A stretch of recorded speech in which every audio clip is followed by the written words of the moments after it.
Hai, aku Clara, dan aku ingin menceritakan sesuatu pada kalian. Oke, mari kita mulai dari awal. Ibuku bertemu dengan ayahku pada umur 16 tahun, dan mereka langsung jatuh cinta. 2 tahun kemudian, mereka menikah. Mereka selalu menjadi pasangan ideal karena kecantikan dan ketampanannya. 1 tahun setelah menikah, ibu melahirkan aku, dan mereka sangat bahagia. Aku adalah anak tunggal, dan mereka berdua sangat mengagumiku. Aku sangat mencintai mereka. Kami hidup dengan bahagia sampai suatu hari saat aku berusia 13 tahun, saat aku dan ibu sedang pergi berbelanja untuk membeli baju baru, tiba-tiba ibu merasakan kram perut. Kami langsung pergi ke rumah sakit. Setelah menjalankan beberapa tes, dokter mengatakan bahwa ibu sedang hamil muda, yaitu 2 bulan, dan rasa sakit yang ia rasakan adalah normal. Ibu menelpon ayah, berniat untuk menyampaikan kabar ini, tapi ponsel ayah mati. Kami pikir mungkin ayah sedang sibuk bekerja dan tidak ingin diganggu. Kami memesan taksi dan pulang ke rumah. Sesampainya di rumah, kami terkejut melihat mobil ayah yang terparkir di halaman karena tidak biasanya ayah pulang saat siang hari. Ketika kami memasuki rumah, kami melihat ada tas dan sepatu wanita di ruang tamu. Ibu berjalan pelan ke kamar dan membuka pintu. Dia melihat ayahku sedang tidur dengan seorang wanita asing di kasur mereka. Kedua orang itu tidak menyadari kehadiran ibu sampai ibu berteriak dan jatuh pingsan. Dia pingsan selama beberapa jam, dan setiap kali dia sadar, dia langsung pingsan lagi. Bagian terparahnya adalah ibuku keguguran karena saking terkejutnya melihat perbuatan ayah. Ayah, teman-teman mereka, dan bahkan anggota keluarga lainnya memohon pada ibu untuk memberikan ayah kesempatan kedua. Namun ibu tidak bisa memaafkan ayah atau melupakan apa yang telah terjadi. Akhirnya, mereka bercerai. 2 tahun kemudian, ibu menikah dengan James. James berusia 24 tahun dan sangat tampan. Aku langsung terpaku ketika melihatnya. Dia sangat-sangat tampan. Aku tidak tahu kalau ibu mempunyai selera pria seperti itu. Aku mulai berpikir, bagaimana rasanya untuk berpacaran dengan seseorang seperti James? Lalu aku terhenti. Bagaimana jika aku menjalin hubungan dengan ayah tiriku? Aku segera menggelengkan kepalaku, mengusir pikiran bodoh ini. Mungkin aku harus mempunyai pacar sehingga aku tidak terpikir untuk melakukan hal-hal bodoh yang nantinya akan aku sesali, kan? Aku berjalan menuju kamarku lalu mandi. Setelah selesai mandi, aku turun ke dapur untuk memakan sesuatu sebelum tidur. Aku menyalakan lampu dapur, lalu James menghampiriku. "Apa yang kamu lakukan?" tanya James. "Tidak ada, hanya menunggumu," jawabku. "Kenapa?" "Karena aku tahu kalau kamu sangat ingin menciumku. Aku bisa membaca isi otakmu dengan jelas, James." James berdiri dan berjalan ke arahku. Aku berjalan mundur sampai menabrak dinding. Dia mencium pipiku, dan itu membuatku terkejut. Lalu dia berjalan pergi dan berkata, "Tidurlah dan jangan terlalu memikirkanku." 1 minggu kemudian, kami sedang menonton film bersama.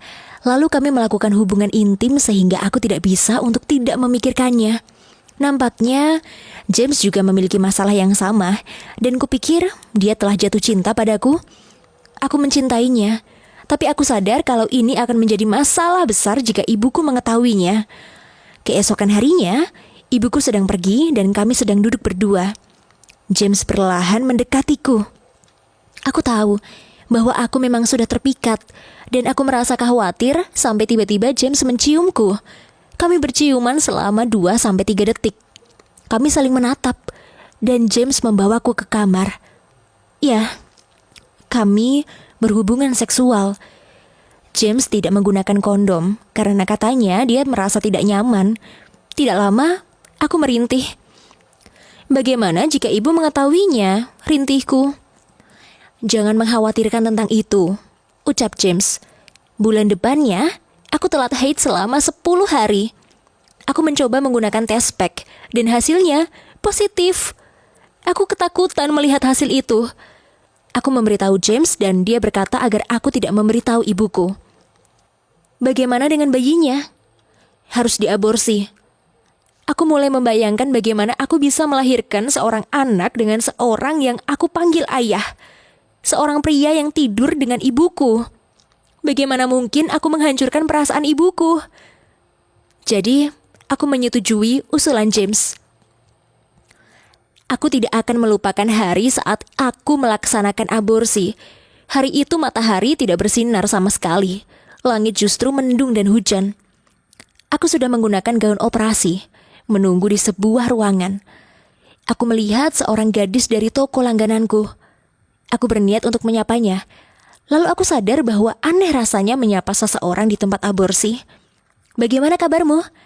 Apakah kamu akan mengaborsi anak perempuan atau laki-laki? Itu akan terdengar sangat aneh kan? Lagi pula, sebagian besar wanita di tempat ini tidak terlihat sedang hamil. Aku hanya berusaha untuk menatapnya dan tersenyum. Suster datang dan membawaku pergi. Mereka menyuruhku naik keranjang dan membawaku masuk ke ruang operasi. Seorang dokter anestesia menyapaku dan bertanya, "Apa sudah siap?" Ucapnya, dan aku langsung menangis kencang. Dokter anestesia dan suster kebingungan melihatku menangis seperti itu. Ketika kembali ke rumah, aku harus merangkak menuju tempat tidurku. Aku pergi ke klinik sebagai seorang gadis, lalu pulang sebagai seorang wanita. Aku sangat sedih. Aku tidak makan selama 2 hari.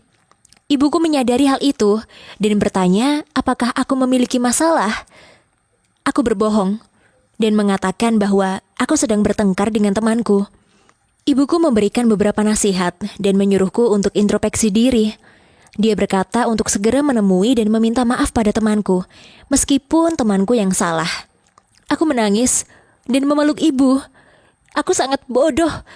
Ibu mencoba untuk menolongku, sementara aku malah menghancurkan hidupnya.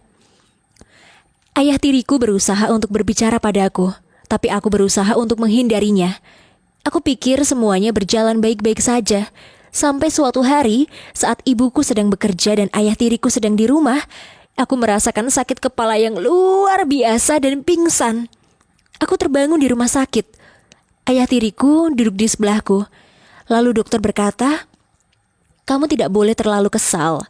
Perasaan kesal bisa mempengaruhi saraf dan tekanan darahmu. Kamu harus makan makanan tinggi serat seperti sereal gandum, buah kering, dan buah segar, sayur, kacang-kacangan, roti gandum, nasi, dan pasta. Kamu juga tidak boleh sampai kekurangan cairan agar tidak pingsan lagi." Setelah sampai rumah, aku berkata bahwa aku sangat berterima kasih dan merasa memiliki hutang budi pada James. James berkata bahwa dia sangat mencintaiku, lalu menciumku. Dia mulai merawatku. James dan ibu seringkali mengecek kondisiku, dan terkadang duduk menemaniku di kamar. Suatu hari saat ibu sedang bekerja, James datang ke kamarku lalu duduk dan mulai meraba tubuhku. Aku mendorongnya, namun ia malah memelukku dan menciumku. "Aku mencintaimu," ujar James. Kami bertatapan, lalu lanjut berhubungan seksual. Tiba-tiba ibu datang, masuk ke kamarku. Dia melihat James yang sedang berada di atasku lalu berteriak. Aku menangis dan merasa sangat malu. Aku berusaha menjelaskannya pada ibu, namun dia berteriak mengusirku dan pergi dari rumah. Tidak lama kemudian, James dan ibu bercerai. Aku berusaha menelpon ibuku puluhan kali, namun dia tetap tidak mau menjawabnya, sehingga aku tinggal dengan James. Semua berjalan baik-baik saja, sampai akhirnya aku kembali hamil. James sangat terkejut dan menyuruhku untuk aborsi lagi. Aku sangat bingung, kenapa dia tidak ingin memiliki anak dariku. Aku bertanya padanya, dan dia bilang dia ingin punya anak denganku, tapi tidak sekarang. Aku tidak menyetujuinya. Namun semua keputusan ada di tanganku karena aku sangat ingin hidup dengannya. Aku sangat mencintainya sampai dia mulai mengabaikan dan meninggalkanku. Suatu hari, aku memergokinya sedang mengirim pesan untuk gadis lain. Pesan itu berisi kalimat genit dan menggoda. Tidak perlu dijelaskan betapa marahnya aku. Kami bertengkar dan akhirnya putus. Setelah putus dengan James, aku mencoba kembali pada ibuku. Aku memohon agar ia memaafkanku. Aku berkata bahwa aku sangat menyesal karena telah mengkhianati kepercayaannya. Aku sadar bahwa aku telah bersikap dengan jahat dan berjanji tidak akan pernah mengulanginya lagi. Aku berkata bahwa aku sangat menyayangi ibuku meskipun dia belum bisa memaafkanku. Ibuku menangis dan memaafkanku. Aku merasa sangat beruntung karena memilikinya sebagai ibuku. Tidak semua ibu bisa sebaik dia. Setelah meminta maaf, aku mengajak ibuku pergi makan malam. Aku menceritakan semua yang terjadi antara aku dan James, dan aku memberitahunya bahwa aku ingin menjaga bayi itu. Ibu mendukung keputusanku. Waktu itu aku berusia 16 tahun, dan tahun ajaran baru dimulai tanpaku. Aku menyelesaikan SMA-ku melalui homeschooling. Itu adalah tahun terburuk, meski akhirnya beberapa bulan kemudian, aku menjadi ibu dari seorang bayi perempuan kecil yang cantik. Aku menarik diri dan menghindar untuk nongkrong dengan teman-temanku, karena aku ingin fokus mengurus anakku. Ibuku sangat membantuku. Dia mengizinkan aku dan anakku untuk tinggal di rumahnya. Sekarang, aku memiliki seorang putri yang berusia 3 tahun, dan aku tidak menyesal karena telah melahirkannya. Tapi aku tidak tahu bagaimana caranya untuk menjelaskan siapa ayah kandungnya. Ambillah pelajaran dari cerita ini ya. Jika kamu mulai menyukai ayah tirimu, ingatlah bahwa kamu akan memiliki seorang anak dengan seseorang yang kamu panggil dengan kata ayah. Seseorang yang tidur dengan ibumu. Apakah kamu tega menghancurkan hati ibumu? Lagi pula, bisa saja orang itu memiliki selingkuhan di luar sana dan mungkin membuatmu terkena HIV. Tidur dengan seorang pria yang kamu panggil sebagai ayah adalah sebuah kutukan. Jika kamu melahirkan anak darinya, bagaimana cara anak itu memanggil ibumu? Jadi tolong, jangan lakukan hal itu. Kebahagiaan tidak akan pernah mengatasi perasaan sengsara dan luka akibat hal ini. Tolong tulis pendapatmu di kolom komentar ya jika kamu mengalami kondisi yang sama. Kirimlah ceritamu atau kirim rekaman suaramu dan kami akan membagikan ceritamu. Jangan lupa berlangganan saluran ini ya.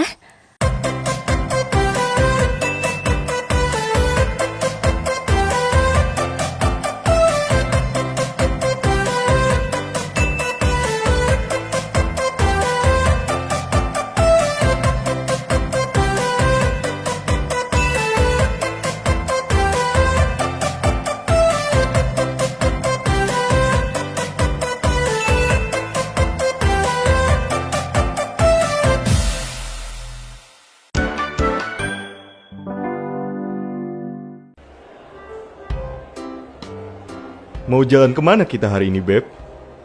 Kemana aja bebas om, asal berdua. Jangan panggil Om dong, Beb. Aku ini masih bujangan.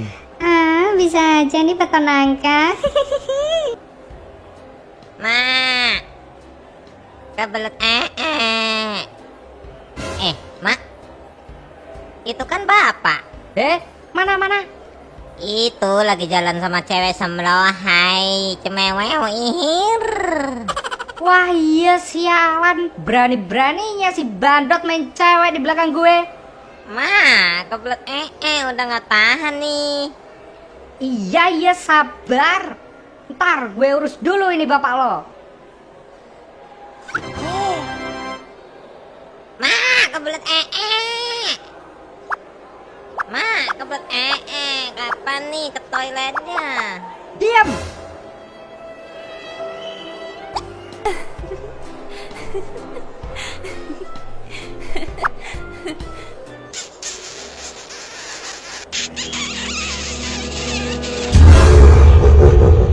Hehehe, mampus lo. Habis ini lu yang gue makan, ah. Enak nih daging bapak. Wadidaw, Nyam, nyam. bujang. Ampun, Nyai. Tolong.